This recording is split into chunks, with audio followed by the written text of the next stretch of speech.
Bonjour et bienvenue dans votre nouvelle vidéo. Aujourd'hui, on va parler de communication, de langage et je vais vous donner une petite astuce qui fait que quand vous allez poser une question à quelqu'un, vous allez obtenir plus d'informations. La réponse va être plus riche. Ça tient à pas grand-chose. Cette petite technique est utilisée notamment en coaching, en thérapie brève, en accompagnement. Encore faut-il le savoir. C'est simplement l'idée, c'est de remplacer le mot pourquoi par qu'est-ce qui fait que. En fait, vous pouvez l'utiliser avec vos enfants, en famille, au travail, entre collègues, avec vos clients, et puis si vous êtes thérapeute, dans l'accompagnement, dans le coaching, etc., vous allez largement pouvoir l'utiliser. Que se passe-t-il? C'est que quand vous dites pourquoi ceci ou cela à quelqu'un, quand vous lui posez la question, par exemple, bah tiens, pourquoi t'as pas pu me répondre? Pourquoi t'es arrivé en retard? Pourquoi t'as pas répondu à mon mail? Pourquoi t'as pas avancé sur ce dossier? Si on s'adresse à un enfant, on lui dit pourquoi t'as cassé ton jouet, par exemple, ou peu importe.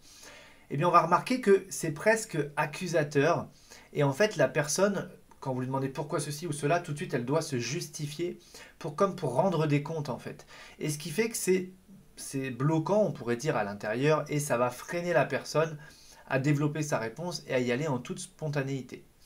Et quand vous dites pourquoi, si vous remarquez bien, vous cherchez en fait à satisfaire votre curiosité. C'est-à-dire que l'intérêt, il est porté sur vous et sur ce que vous voulez en savoir. A l'inverse, si vous dites qu'est-ce qui fait que, eh bien là, ça veut dire je montre de l'intérêt. Donc l'intérêt, il est plus porté sur vous et le fait de vouloir savoir, mais l'intérêt va être porté sur je veux comprendre. Donc en fait, on va aller chercher l'autre sur son terrain. Si vous dites à un enfant, qu'est-ce qui fait que tu as cassé ton jouet, voyez que ça ne fait pas le même effet que pourquoi tu as cassé ton jouet. Si on dit à quelqu'un, pourquoi tu es arrivé en retard ce matin, ou plutôt qu'est-ce qui fait que tu arrives en retard ce matin, le qu'est-ce qui fait que, tout de suite va renvoyer à cette notion de j'ai envie de te comprendre, j'ai envie d'en savoir plus, je vais chercher de l'info et je te montre de l'intérêt. Donc on voit bien que si on le fait avec les enfants, avec ses clients ou même en cabinet, dans l'accompagnement professionnel, etc., ça fait une vraie différence.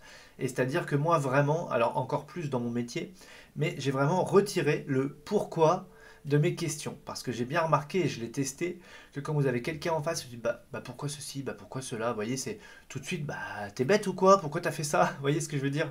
Si vous dites qu'est-ce qui fait que, là tout de suite, on est dans un élément de langage où on va engager ce duo finalement, cette communication, et là la personne va se sentir à l'aise et elle va voir que en fait on s'intéresse, donc elle va vouloir nous en donner encore plus et ça va complètement enrichir comme ça le sujet.